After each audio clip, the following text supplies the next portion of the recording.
প্রিয় বন্ধুরা, আপনারা কচু শাক দেখতে পাচ্ছেন ছোট ছোট। তো আজকে এই ছোট ছোট কচু শাক নিয়ে আলোচনা করব।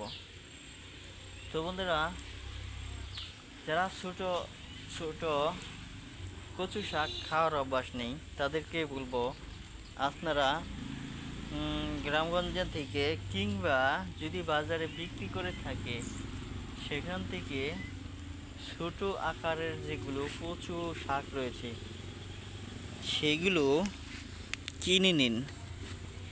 আর যাদের গ্রামগঞ্জে বাড়ি, তারা পতির জমি থেকে, ধান ক্ষেতের আইলে পাথর থেকে আপনারা এই ছোট আকারের কচু শাকগুলো পেয়ে যাবেন।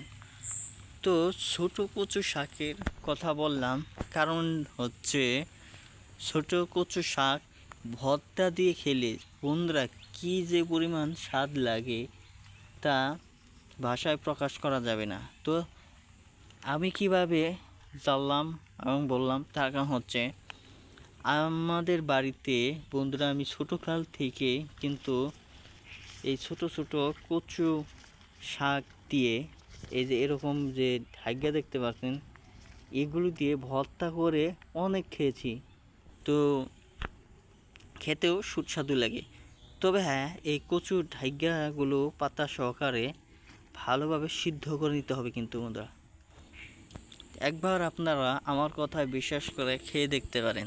ধন্যবাদ আপনাদেরকে।